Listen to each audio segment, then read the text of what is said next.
Հաղորդման գործընկեր Յասաման ռեստորան 30 տարեկանից հետո բոլոր մարդիկ յուրաքանչյուր տարի կորցնում են իրենց մկանային զանգվածի 5-ից 8%-ը։ Ինչպես կանգնեցնել տարիքը։ Առաջին քայլը իհարկե ճիշտ չափաբաժնող սպիտակուցներ օգտագործնելն է։ Որքան կարևորություն ունեն սպիտակուցները երեխաների սննդակարգում։ Աճի համար ամենակարևորը աճի համար։ Որտեղ են սպիտակուցները։ Լավագույն սպիտակուցի աղբյուր հանդիսացող սննդամթերքներ։ Ես երևի 3-4 տարի արդեն ամեն երեկո կատնաշոր եմ ուտում։ Միակ տարբերակն է, որ ես կարողանում եմ շատ հանգիստ քնել ու ինձ թեթև եմ զգում։ Ինչպես հասկանալ, որ օրգանիզմը ունի սպիտակուցների կարիք, սպիտակուցային դեֆիցիտ ունեն, կան հուշող ախտանշաններ, որոնք են այն հիմնական 4 քայլերը, որոնք կօգնեն մեզ պահպանել մկանները 40+-ում։ Հաղորդման գործընկեր Հովակիմյան էսթետիկ կենտրոն Դուք դիտում եք Միֆեր առողջության մասին հաղորդումը բարև ձեզ 30 տարեկանից հետո բոլոր մարդիկ յուրաքանչյուր տարի կորցնում են իրենց մկանային զանգվածի 5-ից 8%-ը։ Սա նշանակում է, որ 40+-ում մենք կկորցնենք մեր մկանները, իսկ 50-ից հետո կունենանք կոտրվածքներ եւ օստեոպորոզ, եթե Ինչպես կանգնեցնել տարիքը։ Մեզ կասի մարզիչ սննդաբան Աննա Զաքարյանը, ողջույն Աննա։ Ողջույն։ Շնորհակալ եմ քեզ կրկին ողջունելու համար։ Ես եմ շատ շնորհակալ։ Շատ քչերը գիտեն, որ օրգանիզմը բնական ճանապարհով մինչև 30 տարեկանը մկանային պաշար է հավաքում, իսկ 30-ից հետո սկսում է այն կորցնել։ Սա է պատճառը, որ խիստ կարևոր են սպիտակուցները սննդակարգում մինչև 30 տարեկանը ու դրանից հետո նույնպես։ Այո, շատ քչերը գիտեն, որովհետև ես որպես մարզիչ, որ գալիս են նոր մարզվողներ, միշտ հարցնում ես, ո՞նց է սնվում, որ ստուգել սպիտակուցները արդյոք նորմալ քանակի օգտագործում են, թե չէ, 90%-ը չի կարողանում լրացնել սպիտակուցը, որովհետև նախ առաջինը չգիտի կարևորության մասին, երկրորդը ընդհանրապես չգիտի սպիտակուցը որն է, որ կարողանա լրացնի։ Ցավալի է, բայց հիմա պիտի տանք այդ ինֆորմացիան, շատ կարևոր է իմանալ, չչարաշահենք մեր հետևորդների լսարանի համբերությունը, ասենք, որոնք են այն հիմնական 4 քայլերը, որոնք կօգնեն մեզ պահպանել մկանները 40+-ում, 30+-ում, այո, եւ 50-ից հետո չունենալ կոտրվածքներ, որովհետեւ սպիտակուցային մասան մկանները եւ քիչ են, այո, մենք կարող ենք նաեւ կոտրվածքներ ունենալ, օստեոպորոզ, ինչը նենք հիվանդություն է, լուր է ընթանում, անախտանիշ եւ նույնիսկ չիմանանք սրա մասին։ Ինչ է պետք անել։ Առաջին քայլը։ Առաջին քայլը իհարկե ճիշտ չափաբաժնող սպիտակուցներ օգտագործելն օրվա ընթացքում ամեն տարիքի, ամեն ֆիզիկական ակտիվության համար ինչ որ X քանակի է պետք։ Օրինակ, եթե մենք մարզվող ենք, մոտ 2 գրամ 1 կիլոգրամ քաշի պետք է սպիտակուց օգտագործենք օրվա ընթացքում։ Ավելի մեծ տարիքում 1-ից մինչև 1.5 էլի կախված ֆիզիկական ակտիվությունից։ Սպիտակուցները լինում են 2 տեսակի բուսական կենդանական, ցանկալի է, որ երկուսն էլ ինչ որ տոկոսով լինեն մեր սննդակարգում, օրինակ 60-70%-ը։ Կենդանականն է, մնացածը արդեն բուսական տարբերակով։ Որքան կարևորություն ունեն սպիտակուցները երեխաների սննդակարգում։ Աճի համար ամենակարևորը աճի համար, դրա համար անգամ փոքր երեխաների կերակրման այդ կերերի մեջ, որ մենք հավելյալ օգտագործում ենք, անգամ այնտեղ կա պրոտեին, որովհետև երեխային նույնպես պետք է։ Իսկ տարիքը չի սահմանափակում, որ այս տարիքում չի կարելի, պետք չի, այս տարիքում արդեն պետք է։ Յուրաքանչյուր տարիքում պետք են սպիտակուցներ։ Հատկապես երեխաների համար շատ կարևոր է, թե աճի համար, թե տարբեր հիվանդություններից խուսափելու համար, օրինակ անեմիա չունենալու, հատկապես կենդանական ծագման սպիտակուցներ շատ կարևոր են։ Ու այստեղ ամենակարևորը դա ծնողի մոտեցումն է այս երևույթին։ Ծնողը ինքը պետք է հասկանա ինչքան կարևոր է սպիտակուցը, որպեսզի պատրաստի երեխային ու պատրաստի շատ համեղ, որովհետև շատ անգամ, երբ որ մենք ուղղակի եփում ենք, օրինակ նույն հավի կրծքամիսը, ինքը իհարկե համով չի, երեխան չի ուզենա դա ուտի։ Դրա համար ծնողի պարտականությունն է ինչ-որ համեղ հետաքրքիր բաղադրատոմսերով պատրաստի այդ սպիտակուցը ու երեխան կարողանա իր սննդակարգում ներառի ու դա դառնա հետագայում սովորություն։ Որտեղ են սպիտակուցները։ Լավագույն սպիտակուցի աղբյուր հանդիսացող սննդամթերքներ։ Իմ կարծիքով, թե ընդհանուր։ Այո, ձեր կարծիքով, դուք եք մեր հյուրը։ Հավի կրծքամիսը, որովհետև նախ էլի շատ հետաքրքիր բաղադրատոմսեր կարելի է պատրաստել ու միշտ չէ որ պետք է հենց այդ շատերը մտածում են հավի կրծքամիս դա ուղղակի եփած այդ չոր վիճակում է, դրա համար զզվում են։ Ցանկություն չես ունենում ուտելու, բայց իրականում շատ համեղ բաղադրատոմսեր կա հավի կրծքամիսով կարող են ամեն օր տարբեր տեսակի պատրաստել, հաճույքով ուտել, ձուն, էլի շատ տեսակի տարբեր տեսակի բաղադրատոմսեր կան, կատնաշորը երևի իմ ամենասիրելիներից մեկն է, որ ամեն երեկո, ես երևի 3-4 տարի արդեն ամեն երեկո կատնաշոր եմ ուտում։ Ճիշտ տարբերակն է, որ ես կարողանում եմ շատ հանգիստ քնել ու ինձ թեթև եմ զգում, կարողանում եմ հանգիստ քնել։ Իսկ միֆ չէ, որ կաթնաշորը երեկոյան ուտելով օգնում ենք մկանների վերականգնմանը շնորհիվ կազեինի։ Ընդհանրապես միֆ չի։ Նախ ընդհանուր սպիտակուցներն են օգնում, բայց հատկապես կաթնաշորը կալցիով, քանի որ ինքը նաև շատ հարուստ է ու կազին կա անգամ հենց հավելում տեսակով, որը հենց երեկոյան ժամի խորհուրդ են տալի։ Կազինի փոխարեն որպես հավելում մենք կարող ենք հանգիստ կաթնաշոր ուտել ու նույն էֆեկտը կստանանք։ Եթե սննդով չի ստացվում, սննդային հավելումներ են օգտագործում, որքանով է ցուցված, որ տարիքում ձեր խորհուրդը։ Յուրաքանչյուր տարիքում կարելի է օգտագործել, եթե չկան առողջական սահմանափակումներ, բայց ես խորհուրդ կտամ ամեն դեպքում օգտագործել, ընդունել սպիտակուցները հենց ուտելու տեսակով, այսինքն ուտենք, ոչ թե խմենք։ Ինչպես հասկանալ, որ օրգանիզմը ունի սպիտակուցների կարիք, սպիտակուցային դեֆիցիտ ունենք, կան հուշող ախտանշաններ։ Առաջնային եւի թուլություն կասեմ, թուլություն քաղցրի նկատմամբ մեր մոտ մշտական ցանկություն է ինչ-որ քաղցր բան ուտելու, մշտական հենց մենք սովածության զգացողություն ենք ունենում, որ չենք կշտանում։ Իսկ սպիտակուցը ինքը հենց հակառակը օգնում է մեզ, որ մենք երկարաժամկետ կուշտ մեզ զգանք։ Մկանային զանգվածը մենք զգում ենք, որ հենց մեր մկաններն են թուլացել, մենք ուժ չունենք, էներգիա չունենք ինչ-որ բան անելու, հնարավոր է դա լինի հենց սպիտակուցի պակասի պատճառով։ Այո, ասում են նաև մազաթափությունը, վերքերն ավելի դժվար են լավանում։ Այո, մաշկի որակը նույնպես, եթե մենք կապում ենք սպիտակուց ուտել մկանային զանգված ունենալ, ապա բնականաբար դա կարող ենք կապել նաև մաշկի որակը, որ փոփոխվի այդ դեպքում։ Սպիտակուց ուտել, մկանային զանգված ունենալ, երկրորդ քայլն է կանգնեցնելու տարիքը։ Մարզվելը դա ամենակարևոր կետերից մեկն է։ Ու այստեղ շատ կարևոր է, որ մենք չենք ասում մարզվել հենց միայն ֆիթնեսի մասին, ուղղակի ակտիվ լինել։ Եթե մենք մեծ տարիքում գոնե զբոսնենք, ոչ թե օգտվենք ավտոբուսից կամ նստենք ուղղակի տանը, գոնե զբոսնենք, գոնե աստիճանով բարձրանանք, ոչ թե էլի տրանսպորտից օգտվենք, գնանք լողի, գնանք ցանկացած բան, ուղղակի լինենք ակտիվ։ Բայց ես այդտեղ նաև կշեշտեմ առանձին ուժային մարզումները, որովհետև հիմնականում հենց ուժային մարզումների միջոցով ենք, որ մենք հավաքում ենք մկանային զանգված։ Ինչի մասին էլ հենց մեր ամբողջ թեման է, չէ՞, որ մկանային զանգված պետք է ունենաս, որ լինես առողջ։ Ինչու են խորհուրդ տալիս հատկապես 30+-ում, 40+-ում պարտադիր մարզվել, որովհետև ինչպես հաղորդման սկզբում նշեցինք, 30-ից հետո մենք սկսում ենք կորցնել մեր մկանային զանգվածի 5-ից 8%-ը, եւ եթե չմարզվենք, ինչպես են մարզումներն օգնում, եթե մենք չենք մարզում, հենց մենք սկսում ենք կորցնել, այսինքն Մինչև 30 տարեկանը հենց այդ մենք այդ լավ ներդրումն ենք անում մեր մարմնի, մեր առողջության համար, որpիսի հետո քաղենք այդ բոլոր արդյունքները։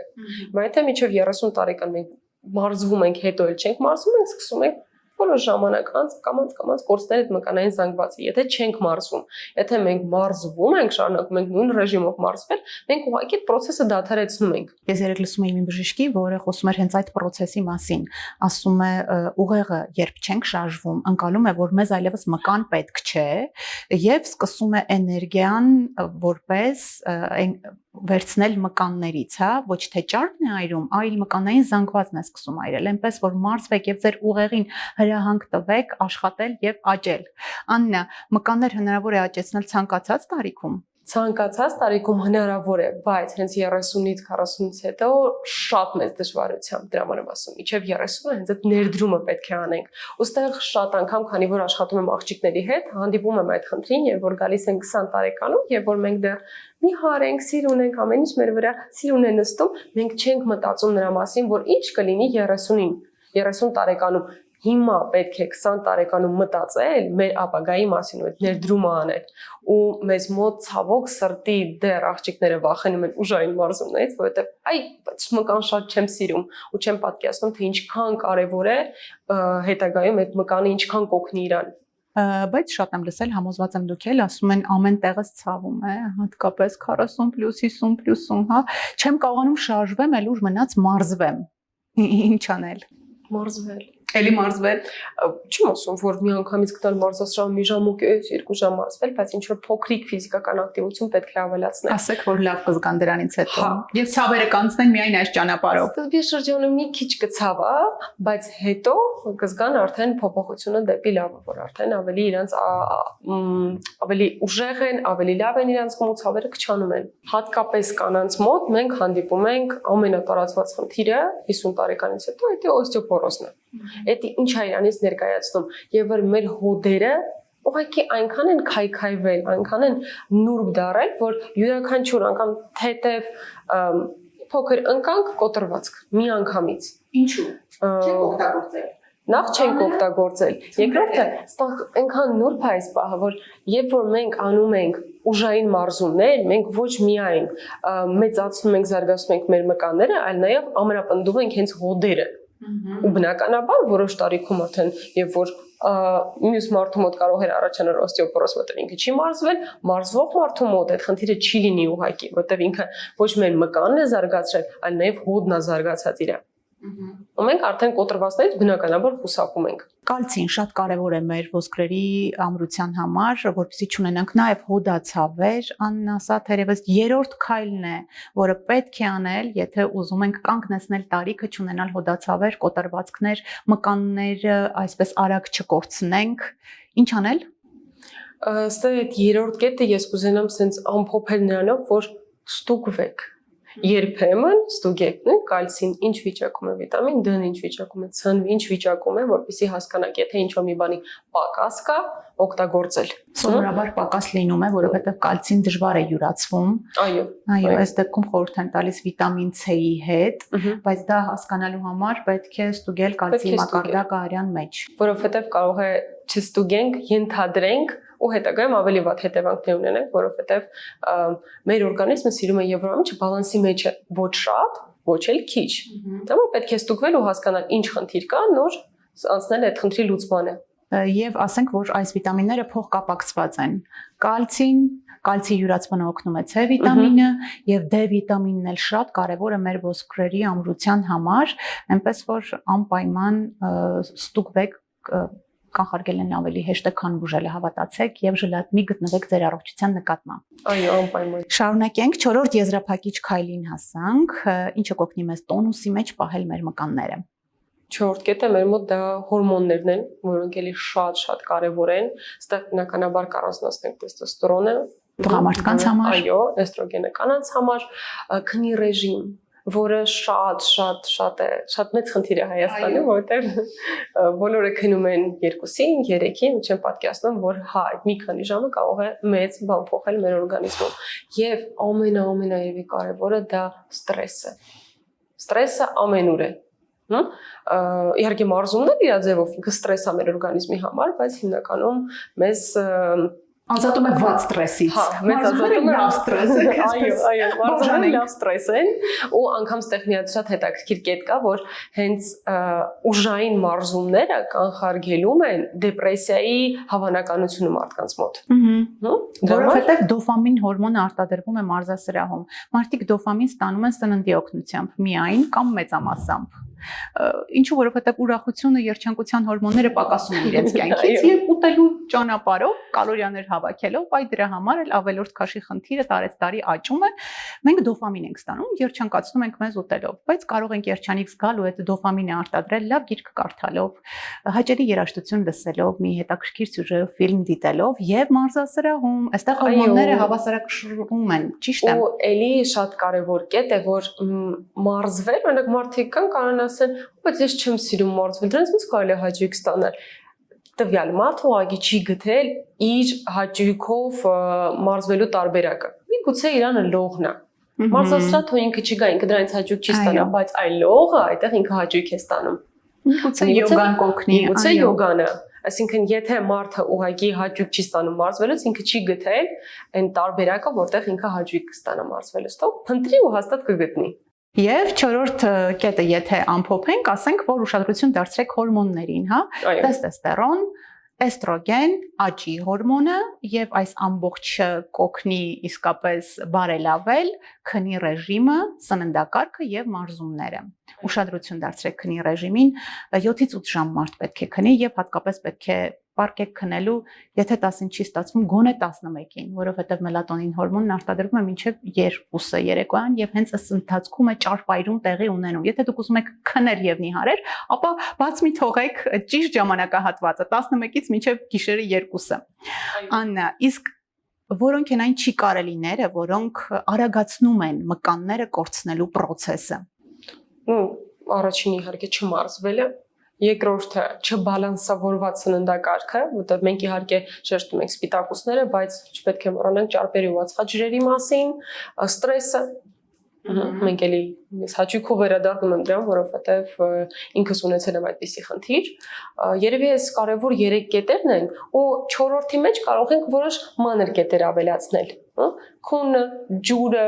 ալկոհոլը, ծխախոտը, իհարկե։ Ինչպես են մկանների վրա ազդում, քայքայում են մկանները։ Այո, երևի թե ես քաղցրին այդքան վատ չեմ նայում իմ կյանքում, ինչքան նայում եմ վատ ալկոհոլին ու ծխելուն, որովհետև եթե քաղցրը ինքը ունի ամեն դեպքում ինչ-որ տոկոս, որտեղ հաճույք է ստանում, որտեղ ինքը համեղ է, ապա ալկոհոլից ու ծխախոտը ինքը անգամ մի հատ ծխախոտը ունի վատ հետևանքներ։ Իսկ մի հատ կոնֆետը այդքան վատ հետևանք չունի։ Ամփոփելով հիշեցնենք այն հիմնական 4 քայլերը, որ պետք է անել կանգնեցնելու համար տարիքը, որովհետև 40+-ում մենք հակված ենք կորցնել մեր մկանները, հետագայում արդեն ունենալ կոտրվածքներ, օստեոպորոզը բնական եղանակով կատարվող գործընթաց է, եթե ոչինչ չանենք։ Որոնք են այդ 4 քայլերը։ Առաջինը իհարկե սպիտակուցներն են, սպիտակուցները ճիշտ չափաբաժնով օգտագործելը, երկրորդը մարզվելը, հենց ուժային մարզումների մասն է խոսքը, երրորդը դա կալցին է եւ չորրորդը հորմոնները։ Եվ հենց այստեղ հարց է առաջանում, իսկ ի՞նչն է ձեզ խանգարում չանել դա հենց հիմա, վերանայել սննդակարգը եւ մարզումների ծրագիր կազմել։ Չէ՞ որ կանխարգելելն ավելի հեշտ է, քան բուժելը, եւ նպատակը արդարացնում է միջոցները։ Մենք զրուցում էինք Աննա Զաքարյանի հետ, մարզիչ, սննդաբան, դուք դիտում եք Միֆեր առողջության մասին հաղորդումը։ Շնորհակալություն Յասաման ռեստորանին, ընկերական համեղ հանդիպումների լավագույն հիշողությունների հավաքատեղի համեցեք Յասաման, եւ հետևեք մեր թողարկումներին կարևորը բաց չթողնելու համար։ Մինչ հանդիպում։